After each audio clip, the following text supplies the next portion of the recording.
मेरा गाड़ी number MH04EY7234 Bafna motor बालू बाफना के शोरूम में सर्विस के लिए दिया था। ठीक है, अब सर्विस के लिए दिया था उस टाइम, उसी दौरान कोरोना काल का चक्कर आ गया। हमने गाड़ी सर्विस क्लच प्लेट डालने के लिए दिया और उस टाइम हम चले गए गांव। जब गांव से आए तब हमने उनको बोला भाई गाड़ी लेने के लिए गए। गाड़ी लेने के लिए गए तो उनको बोला सर्विस का कितना पैसा हुआ। उन्होंने बोला 94,252 रुपया। तो हमने बोला ठीक है, आप 94,252 रुपया एक काम करो, आप ले लो और हमारी गाड़ी जो है हमको रिटर्न दे दो। तो फिर वो लोग ने बोले नहीं, ये वर्कशॉप में नहीं है, 8-9 महीना हो गया, काफ़ी दिन हो गए, एक काम करो आप कोलखा के आगे वाले शोरूम पे चले जाओ, वहाँ पे पता लगाओ। हमने वो इन्वेंट्री का उनका लेटर लिया, इनवॉइस लिया। ये उसका उसका था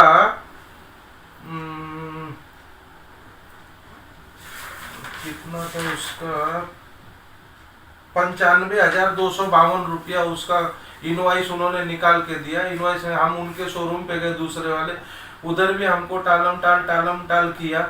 फिर बालू बाफना के ऑफिस गए, सानपाड़ा योगी होटल के बाजू में बाफना मोटर करके शोरूम, वहाँ गए तो वहाँ बालू बाफना खुद मिला, बोला कि हमने तो गाड़ी डिसमेंटल कर दिया। अभी बताओ, मेरी 55 लाख रुपए की गाड़ी है, 55 लाख रुपए गाड़ी का अगर हम क्लच प्लेट या सर्विस डलवाने जाते हैं, 95,000 रुपया का सर्विस चार्ज है, उसके लिए लोग ने गाड़ी डिसमेंटल किया। मैं फिर बालू बाफना को बोला आप ये बात बताइए कि गाड़ी 55 लाख रुपए की गाड़ी को आप 95,000 सर्विस के लिए आप डिसमेंटल कर दोगे? हाँ, ये क्या तरीका है?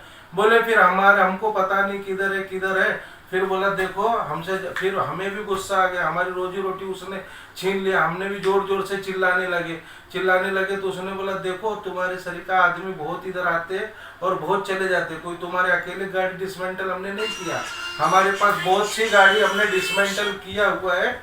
और ज़्यादा बोलोगे ना तो हमारे पास लाइसेंसी भी हथियार है और गैर लाइसेंसी भी हथियार है, ये समझ लो आप। मैं बोला गैर लाइसेंसी हथियार बोलते नहीं समझते हो, रिवॉल्वर है मेरे पास गैर लाइसेंसी, तुमको उसी से शूट करेंगे। बोला ठीक है, फिर हमारी कानून मदद करेगा।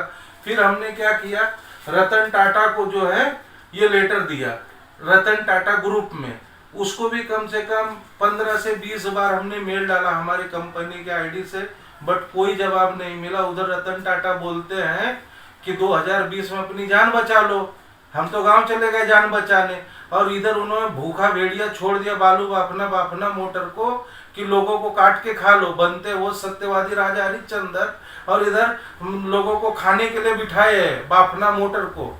ठीक है ना, कोई रिवट नहीं मिला। फिर हमारे पास कोई उम्मीद की किरण नहीं नजर आई। फिर हम पुलिस स्टेशन में अपनी अर्जी दिए 11 तारीख को बट 11 तारीख को अर्जी देने के बाद में भी अभी भी यहाँ से कोई सुनवाई नहीं हुआ।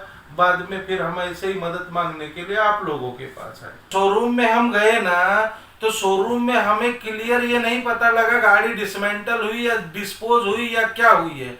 हमको आधा घंटा ये शोरूम में घुमाया, हमको पता नहीं, सेठ को मालूम है। हम बोले कौन से सेठ? बोले बालू बाफना। फिर उधर उसके बाद में फिर बहुत उनको रिक्वेस्ट किया तो उसने बोला हमारे आगे वाले वर्कशॉप में जाओ, जो एक्सीडेंटल वर्कशॉप है, वहां भी गए। वहां बेचारी 2-3 मैडम बैठी थी, उन्होंने बोला हमको भी सर कुछ पता नहीं, जो भी डिसीजन होता है हमारे बिग बॉस करते बालू बाफना, उनके सिवा इधर से गेट पास तक नहीं बनता है।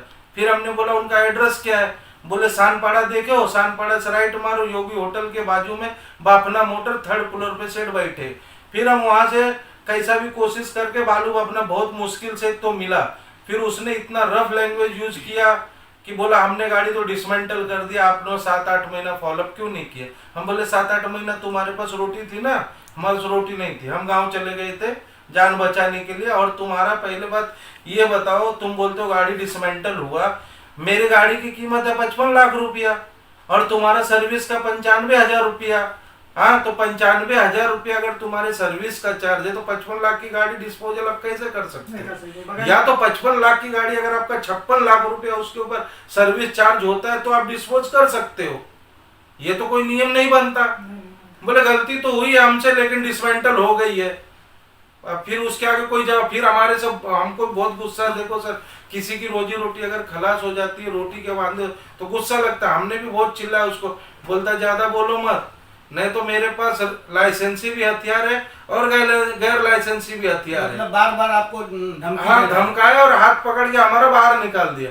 हम बुजुर्ग आदमी क्या कर सकते, उसका मोटे मोटे बाउंसर थे, पैसे वाला आदमी, हम उसका कुछ नहीं कर सकते। तो क्या वो मुआवजा देने के लिए कुछ आगे बात किया वो?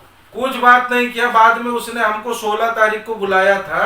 16 तारीख को देखो एक हॉर्स रहता है हमारा, देखो ऐसा हॉर्स है, इस टाइप का हॉर्स रहता है। ये हॉर्स की कीमत है 55 लाख रुपया। तो उसने बोला देखो हॉर्स तो हम टाटा शोरूम से मंगा के दे सकते, बट ट्रॉली तो बाहर बनती है, ट्रॉली का हम क्या कर सकते। तो उसने क्या किया, हमारे को बुलाया, बोला एक काम करो, इस कागज पे साइन करो, आप इस कागज पे साइन करो, हम तुमको नया घोड़ा दे देते। हम बोला हमारे को हमारा ही घोड़ा चाहिए, हमको नया घोड़ा नहीं चाहिए, नया हॉर्स नहीं चाहिए, नया ट्रैक्टर नहीं चाहिए, मेरे को मेरा ही लक्ष्मी था। वो बोला अब तो हम काट दिए भंगार में। मैं बोला नया गाड़ी आपने कैसा काट दिया? बोले नहीं अब तो काट दिया, उसका सॉल्यूशन ढूंढो, हम आपको नया हॉर्स देते, नया ट्रैक्टर देते। और जो ट्रॉली हमने काट दिया है उस ट्रॉली अब जाके सेकेंड हैंड कहीं तो खरीद लो। हमने बोला वो तो यार 10-12 लाख में बनती है। बोला देखो पुराना हो गया, अगर तुमको कुछ करने का सोल्यूशन ढूंढने का तो ढूंढो, नहीं तो जाओ तुम इधर से, कुछ नहीं हो सकता तुम्हारा। फिर उसने देखो हमको 4 लाख का ये देखो चेक दिया और बोला कि ये ट्रॉली का, ये देखो ओनली ट्रॉली कॉस्ट, घोड़ा हम आपको दूसरा देंगे। वो हमने भी ये चेक को भी अभी तक क्लियर नहीं किया है। हम बोला नहीं, जब तक हमको हमारा ट्रैक्टर या हॉर्स नहीं मिलेगा, जब तक हम इसको डाल के तो फिर प्रॉब्लम में आ जाएंगे। ये ऑफिस कहाँ है इनका? वो सानपाड़ा योगी होटल के बाजू में बाफना मोटर। तो आप सानपाड़ा में गए थे? हाँ गया था। आपको धमकी सानपाड़ा में दिया? सानपाड़ा 3rd फ्लोर पे बाफना मोटर के मालिक बालू बाफना जी खुद बैठे थे। तो आप एपीएमसी पुलिस स्टेशन में आपने नहीं, मैं गया था एपीएमसी पुलिस स्टेशन, बट उधर के पुलिस थाने वाले लोगों ने क्या बोला, तुम्हारे गाड़ी की घटना किधर हुई है? मैं बोला पलसपा फाटे पे। बोले फिर पलसपा फाटा आप जाइए। नहीं वो ठीक है, लेकिन धमकी तो आपको सानपाड़ा में धमकी दिया, लेकिन पुलिस ने बोला ये एफआईआर उधर जाके लिखाओ। हम क्या कर सकते, जबरदस्ती तो एफआईआर लिखेंगे नहीं।